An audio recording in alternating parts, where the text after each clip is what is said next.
बहुत परेशान थी, करूँ तो क्या करूँ? एक तरफ भूख से रोता हुआ मेरा बच्चा था, दूसरी तरफ भाभी और भाई थे। अब अगर उनके पास गई, उनसे मदद माँगी तो वो मुझे बातें सुनाएँगे, बिला वजह ज़लील करके रख देंगे। करूँ तो क्या करूँ? कितनी देर तक मैं अपने रोते हुए बच्चे को सँभालने की कोशिश करती रही, फिर वो रोते-रोते वो भूखा ही सो गया। मैंने इत्मीनान का साँस लिया, उसे जैसे ही लौटाकर पीछे हटी तो तभी भाभी की कड़कदार आवाज़ सुनाई दी, अरे तुम क्या अपने कमरे में ही बैठ गई हो? क्या तुम्हें खबर नहीं है कि शाम होने वाली है? खाना बनाओ, तुम्हारे भैया को मगरिब के बाद खाना खाने की आदत है। अगर खाने में देर हो गई तो वो बहुत गुस्सा करेंगे। जब से तुम्हारे जिम्मे शाम का खाना लगाया, अक्सर ही खाना लेट हो जाता है और तुम्हारे भाई मुझ पर गुस्सा करते हैं, मगर तुम्हें तो किसी बात का एहसास तक नहीं है। भाभी की आवाज़ सुनकर मैं जल्दी से कमरे से निकल कर आ गई थी कि कहीं मेरी बेटी की आंख ना खुल जाए। भाभी फिक्र मत करे, मैं जल्दी जल्दी सब कुछ कर लूँगी। और फिर मैंने जल्दी जल्दी हाथ पैर चलाकर खाना बना लिया था और साथ साथ मैंने किचन भी साफ़ कर दिया, क्योंकि भाभी को किचन में फैली हुई अबतरी अच्छी नहीं लगती थी। मगर तभी अपनी बेटी के रोने की आवाज़ सुनकर मैं एकदम से बुखला गई थी। अब तो वो पहले से भी ज़्यादा ज़ोर ज़ोर से रो रही थी। भाई और भाभी दोनों खाना खा रहे थे, गुस्से में कहने लगे, एक तो तुम्हारी बेटी वक्त बे वक्त रोती रहती है, उसको चुप कराओ। सुबह का भूखा अब जाकर खाना खा रहा हूँ, मगर सुकून से एक लुंगा भी इस घर में नसीब नहीं होता। मैं जल्दी से कमरे में आकर बेटी को बहलाने लगी। वो कहीं चुप होने का नाम नहीं ले रही थी। वो कब की भूखी थी, अब उसके लिए भूख बर्दाश्त करना जैसे नामुमकिन हो गया था। नाचार होकर मैं भाभी के पास गई, भाभी दूध के पैसे दे दे, मेरी बेटी कब से भूखी है और रोए जा रही है। अब मुझे थोड़े से पैसे दे दे, मैं जल्दी से उसके लिए करीबी दुकान से दूध लेकर आ जाती हूँ। मेरी बात पर भाभी ने अबरू चुकाकर मुझे देखा, फिर भाई की तरफ देखते हुए कहने लगी, मैं इसलिए कहती थी कि आप अपनी बहन को इस घर में रहने की इजाज़त मत दें, और अगर इसे घर में रखा है तो इससे काम भी करवाएं। लोगों के घरों में अगर काम कर लेगी तो अपना और अपनी बेटी का पेट पाल लेगी, हम पर बोझ तो नहीं बनेगी। हम पर पहले ही बहुत जिम्मेदारी हैं, अपने बच्चों की भी सब ज़रूरतें हैं। अगर हम इसका और इसकी बेटी के ही चौंचले उठाते रहें तो अपने बच्चों की तो सारी ज़रूरियात ही पशे पुश्त डालनी पड़ेगी। भाई भी मुझे घूरते हुए देख रहे थे। एक तो तुम बहुत ज़्यादा फजूल खर्ची करती हो, नहीं है हमारे पास पैसे, जो दूध मैं कल लेकर आया था वही बच्ची को पिलाओ। अब बार बार मैं तुम्हारी फरमाइशें पूरी नहीं कर सकता। इतना बोलकर फिर से खाना खाने लगे थे। मेरी आंखों में आंसू आ गए थे। भाई घर में जो भी फ्रूट या दूध वगैरह लेकर आते थे उस पर भाभी का ही कब्जा होता था, जो अपने कब्जे में हर चीज़ करके मुझे मेरी बेटी के लिए थोड़ा सा ही हिस्सा निकाल कर दे दिया करती थी। ऐसे में उनका रवैया इतना बुरा होता कि सब लेते हुए मुझे शर्म भी आती, मगर अपनी बेटी की वजह से मजबूर थी। जी चाहता था कि किसी के घर में काम करके गुजारा कर लूँ, मगर ऐसे में भाई की गैरत जाग जाती थी। इन्हें मेरे साथ नारवा सलूक नजर आता था, बल्कि मेरी खामोशी भी गोया किसी ताने की तरह लगती थी। शायद ये सब कुछ मेरा ही कसूर था, मेरी ही गलती थी, ये सब मकाफाती अमल था। काश अगर मैं उनकी इज्जत दाव पर ना लगाती तो शायद आज ये सब ना होता, मेरी भी सब लोग कदर करते। मगर अब क्या हो सकता था? बीता वक्त तो वापस नहीं आ सकता। भाई और भाभी के दो टोके इनकार और उनके लहजे की तलखी ने मेरे वजूद को किरची किरची कर दिया था। मैं बोझल कदमों से अपने अंधेरे कमरे में वापस आई थी, जहाँ मेरी मासूम बेटी अब वो भूख की शिद्दत से दोबारा बिलक रही थी। उसकी हिचकियाँ मेरे कलेजे को चीर रही थी, कमरे की दीवारें मुझे काटने को दौड़ रही थी। एक तरफ ममता की तड़प थी, दूसरी तरफ वो बेबसी जिसका जहर मैं घूंट घूंट पी रही थी। मैंने सोचा अगर आज मैंने कुछ न किया तो शायद मेरी बेटी भूख से नढाल होकर दम तोड़ देगी। इस घर में जहाँ मेरा खून बसता था वहाँ मेरे लिए रहम का एक कतरा भी न था। मजूसी के इस गोप अंधेरे में मुझे अपनी एक पुरानी दोस्त शहर का ख्याल आया। शहर और मैं स्कूल के ज़माने में साथ साथ थे। अगरचे ज़िंदगी के थपेड़ों ने मैं दूर कर दिया था, मगर उस वक्त वही मेरी आखिरी उम्मीद थी। मेरे हाथ कांप रहे थे, आंखों से बहती आंसू मोबाइल की स्क्रीन को धुंधला रहे थे। मैंने कपक पाते हाथों से मैसेज टाइप किया, शहर में बहुत बड़ी मुसीबत में हूँ, अल्लाह के लिए मेरी मदद करो। मेरी बेटी दूध के लिए तड़प रही है और मेरे पास दूध लेने के लिए 1 रुपया भी नहीं है। भाई और भाभी ने साफ इनकार कर दिया। मुझे कुछ पैसे भेज दो, मैं जैसे ही मुमकिन हूँ तुम्हें लौटा दूंगी। मुझ पर एहसान करो, मेरी बच्ची का दूध खत्म हो चुका है, वो मर जाएगी। मैसेज भेजने के बाद मैंने मोबाइल सीने से लगा लिया और मोजे का इंतजार करने लगी। दिल की धड़कनें इतनी तेज थी कि मुझे अपने कानों में सुनाई दे रही थी। चांद ही मिनट गुजरे थे कि मोबाइल की घंटी बजी। मैंने सोचा शहर का फ़ोन है, मगर जैसे ही मैंने कॉल वसूल की, दूसरी तरफ से शहर की बजाय एक बारी और करख्त मर्दाना आवाज़ सुनाई दी। मेरे तो जैसे पाँव तले से ज़मीन ही निकल गई। वो आवाज़ किसी अजनबी की थी, जिसमें एक अजीब सा तहकम और पुरसर आ रही थी। उस शख्स ने बगैर किसी तमहीद के कहा, तुम्हारी परेशानी काल मेरे पास, अगर तुम्हें वाकई अपनी बेटी की फिक्र है और पैसे चाहिए तो अभी इसी वक्त घर से बाहर आ जाओ, मैं बाहर तुम्हारे इंतजार कर रहा हूँ। मेरे बदन में खौफ की एक लहर दौड़ गई। मैंने कांपती आवाज़ में पूछा, आप कौन है? शहर कहाँ है? मगर उसने जवाब देने के बजाय सिर्फ इतना कहा, बाहर आओगे तो सब जान जाओगे, वक्त ज़ाया मत करो। और फ़ोन कट गया। मैं गुमसुम खड़ी रह गई। ये क्या हो रहा था? वो मुर्दाना आवाज़ किसकी थी और उसे मेरा हाल कैसे मालूम हुआ? मगर बच्ची का रोना अब चीखों में बदल चुका था। ममता खौफ और गालब आ गई। मैंने सोचा शायद शहर ने किसी को भेजा हो या शायद ये मेरी आजमाइश का कोई नया रास्ता हो। मैंने चादर ओढ़ी, रोती हुई बच्ची को गोद में ली और दबे पाँव किचन और सहन से होती हुई सदर दरवाजे की तरफ बढ़ी। मेरे जहन में बाई और बाबी का खौफ भी था, लेकिन बच्ची की तड़प ने मुझे निडर बना दिया था। जैसे ही मैंने घर का बड़ा गेट खोला, बाहर कदम रखा, मेरे सामने का मंजर देखकर मेरी आंखें खुली की खुली रह गई। गली में जहां आमतौर पर सन्नाटा था, वहां 3-4 बड़ी और चमकती हुई काली गाड़ियां कतार में खड़ी थी। इन गाड़ियों की हेडलाइट की रोशनी इतनी तेज थी कि मेरी आंखें चुदा गई। वो कोई मामूली गाड़ियां नहीं थी, बल्कि शाहाना शान शौकत की आकाश थी। मेरा दिल डूबने लगा। मैंने सोचा मैं किस चक्कर में फंस गई। मैं पीछे मुड़ने वाली थी कि अचानक मेरे घर का दरवाजा दोबारा खुला और मेरे भाई गुस्सा में तलमलाते हुए बाहर निकल आए। शायद उन्होंने मुझे बाहर निकलते देख लिया था, या वो फिर किसी और काम से बाहर आए थे, मगर मुझे इस हाल में बाहर देखकर उनका पारा 7वें आसमान पर पहुंच गया। तुम यहाँ इस वक्त बाहर क्या कर रही हो? वो दाढ़े, उनकी आवाज़ में वही पुरानी नफरत और हकारत थी, लेकिन उनकी नज़रें जब सामने खड़ी इन पुरताइश गाड़ियों पर पड़ी तो वो ठिठ कर रह गई। इसी लम्हे सबसे पहली गाड़ी का पिछला दरवाज़ा खुला। एक लंबा चौड़ा वाबकार हैबतनाक शख्स गाड़ी से बाहर निकला। उसने स्याह सूट पहन रखा था। उसकी शख्सियत से एक अजीब सा रौब टपक रहा था। जैसे उसकी नज़र मुझ पर पड़ी और मेरी नज़र उसके चेहरे पर, मेरे पाँव ठंडे पड़ गए।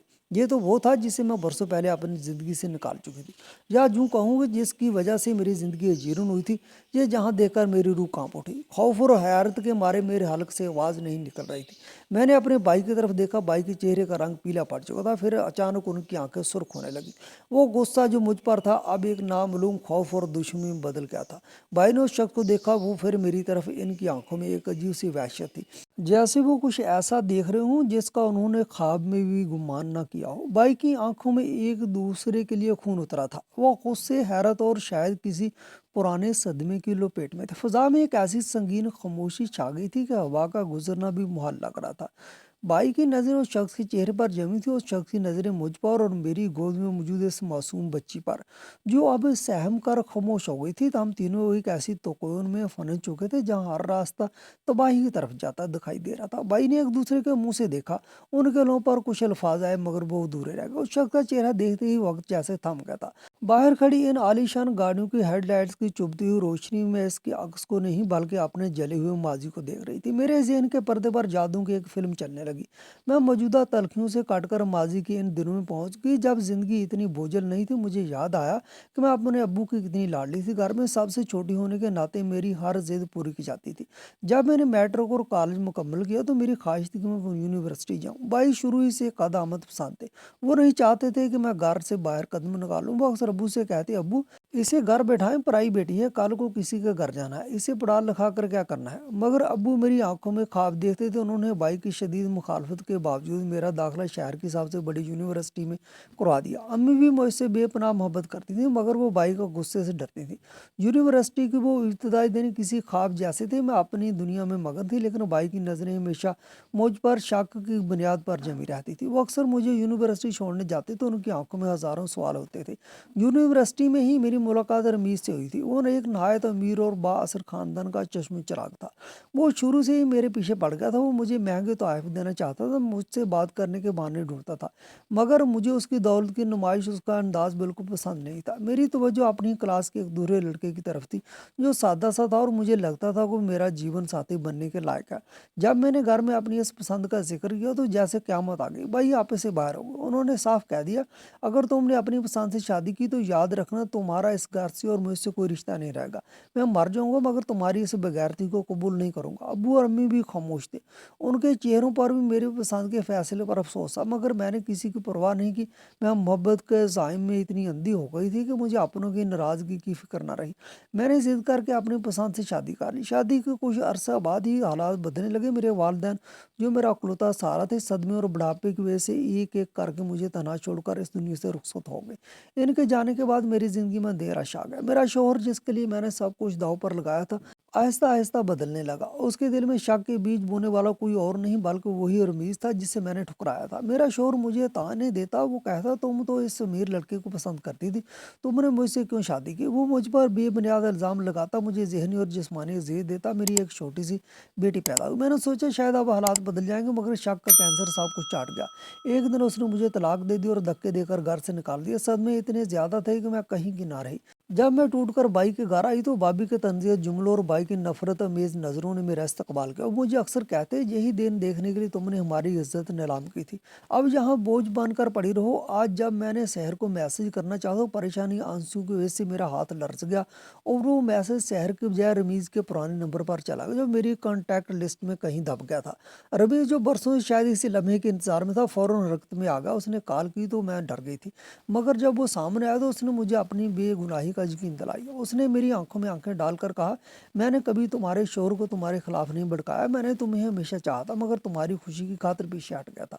तुम्हारी तलाक में मेरा कोई हाथ नहीं था। उसने मुझे अपनी मोहब्बत और सच्चाई का यकीन दिलाया। वो अब पहले से भी ज्यादा बासर लग रहा था। मेरी बेबसी और बेटी की तड़प ने मुझे मजबूर कर दिया कि मैं उस पर यकीन कर लूं। भाई, जो मुझे देखकर आग बबूला हो रहे थे, जब इन्हें पता चला कि ये वही रमीज़ है जो इतना अमीर है और मुझसे निकाह करना चाहता है, तो उनका जो रवैया अजीब सा होगा। वो अब मुझसे नाराज थे, मगर शायद मेरी जिम्मेदारी से छुटकारा पाने के लिए उन्होंने सादगी से मेरा निकाह रमीज़ से कर दिया। उन्होंने हकारत से मुझसे कहा, इसे अपने साथ ले जाओ, आज के बाद इस घर का रुख मत करना। शादी के फौरन बाद जब मैं रमीज़ के साथ उसकी आलीशान गाड़ी में बैठी तो मुझे एक अजीब सा एहसास हुआ। वो इंसान जिसे मैंने बरसों पहले ठुकराया था, जिसे मैंने अपनी बर्बादी का जिम्मेदार समझती थी, वो इतना बुरा नहीं था जितना मैंने उसे समझ लिया। उसके लहजे में अब वो पुरानी शौकी नहीं थी, बल्कि एक गहरा ठहराव और संजीदगी थी। वो बदल गया था। उसने मेरी बेटी को जिस तरह अपनी गोद में लिया, उस लम्हे मुझे महसूस हुआ कि शायद कुदरत मुझे एक और मौका दे रही है। लेकिन जब मैं उसके सामने खड़ी थी और बाई की आंखों खून उतरा देख रही थी, तो मुझे समझ नहीं आ रहा था कि ये अंजाम की शुरुआत है या किसी नई मुसीबत का आगाज। बाई की नजरें नमीज पर जमी थी,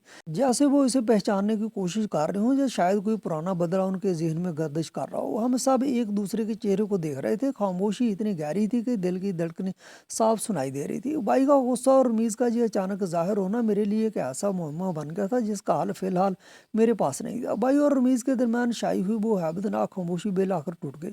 फजा में तनाव इतना ज्यादा था कि लगता था कि जरा सी जुम्बश भी किसी बड़े धमाके का सबब बन जाएगी। बाई की आंखें जो गुस्से और हैरत से पहले ही सुर्ख थी, अब रमीज के पुरस्कून और वाबकार चेहरे पर गड़ी हुई थी। बाई ने एक कदम आगे बढ़ाया। उनकी मुठ्ठियां बिंची हुई थी और आवाज में एक लर्जा था जो गुस्से से ज्यादा सदमे की अलामत था। तो तुम वो हो? बाई के हलक से निकलने वाले ये अल्फाज जैसे किसी पुरानी दुश्मनी की राख को रेत रहे थे। तुमने यहाँ आने की हिम्मत कैसी की? क्या तमाशा लगा रखा है ये गाड़ियों का और इस औरत का?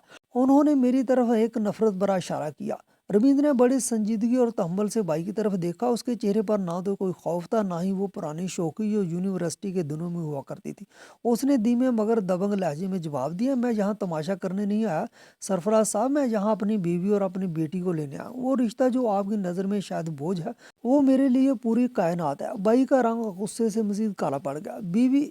कैसी बीवी? तुमने तो उसकी जिंदगी बर्बाद की थी। तुम्हारी वजह से उसने हमारी मर्जी के खिलाफ शादी की, तुम्हारी ही वजह से उसका घर उजड़ा। अब तुम किस मुंह से इसे अपनी बीवी कह रहे हो? बाई की आवाज अब गली के सन्नाटे को चीर रही थी। नवीज ने एक ठंडी आबरी और मेरी बेटी की तरफ देखा जो मेरे बाजू में सुकून से सर टकाए सो रही थी। सरफराज साहब, सच हमेशा वो नहीं होता जो दिखाई देता है। उसकी जिंदगी मैंने नहीं, बल्कि उसके साबका शोहर के शक और आपकी बेहिसी ने बर्बाद की थी। मैंने उसे हमेशा चाहा था, और आज जब खुदा ने मुझे मौका दिया है मैं उसकी और उसकी बच्ची की हिफाजत कर सकूं, तो मैं पीछे नहीं हटूंगा। आपने उसका निकाह मेरे साथ पढ़वा दिया है, अब कानूनी और शरई तौर पर यह मेरी जिम्मेदारी है। भाभी भी अब तक दरवाजे पर आ चुकी थी। उनके चेहरे पर हसद और हैरत की मिली जुली कैफियत थी। वो काली और चमकती गाड़ियां देखकर शायद अपनी औकात भूल गई थी। उन्होंने बाई के कान में कुछ फुसफुसाया। शायद वो इन गाड़ियों और मीज की दौलत से मरऊब हो रही थी, या फिर बाई इस बात पर बरगला रही थी कि मैंने ही उसे यहाँ पर बुलाया। बाई का गुस्सा अभी कम नहीं हुआ था। ले जाओ इसे, बाई ने अचानक दाट कर कहा। ले जाओ इस मनहूस को यहाँ से, हमें ना इसकी जरूरत है ना तुम्हारे इस दिखावे की। लेकिन याद रखना, अगर इस बार इसके साथ कुछ हुआ तो मैं तुम्हें जिंदा नहीं छोड़ूंगा। बाई की आंखों में अब भी वो खून उतरा हुआ वाला मंजर बाकी था, मगर उनके लहजे में एक अजीब सी शिकस्त खोरदगी थी। वो अपनी बहन की तकलीफ से ज्यादा अपनी अना के टूटने पर परेशान थे। रमीज ने कोई जवाब नहीं दिया। उसने नायत एहतराम से मुझे गाड़ी का दरवाजा खोलने का इशारा किया। मैं जो अब तक एक बोत की तरह खड़ी सब देख रही थी, बोझल कदमों से गाड़ी की तरफ बढ़ी। जब मैं गाड़ी में बैठी तो मैंने आखिरी बार अपने भाई के घर की तरफ देखा। वो घर जो कभी मेरी अमान था, आज मेरे लिए किसी कैद खाने से कम न था। गाड़ी जैसे ही रवाना हुई, रमीज ने मेरा हाथ थामा। उसका हाथ गर्म और मजबूत था, जिसने मुझे तहफ़्फ़ुज़ का वो एहसास दिलाया जो बरसों से मफकूर था। परेशान मत हो, उसने नरमी से कहा, अब तुम महफूज हो। तुम्हारी बेटी अब भूखा नहीं सोना पड़ेगा और तुम्हें अब किसी की झिड़कियां नहीं सुननी पड़ेंगी। मैंने खिड़की से बाहर देखा, शहर की रोशनियां तेजी से पीछे छूट रही थी। मेरा माजी, मेरी महरूमियां और भाई की वो सुर्ख आंखें अब एक धुंधला सा ख्वाब बनती जा रही थी। मगर मेरे दिल में एक सवाल अब भी सर उठा रहा था, क्या रमीज वाकई बदल गया है? क्या ये शाहाना जिंदगी मेरी इन तमाम तकलीफों का मदावा बन सकेगी जो मैंने सही है? गाड़ी अब एक बहुत बड़े महलनुमा घर के सामने रुक रही थी। ये रमीज का घर था।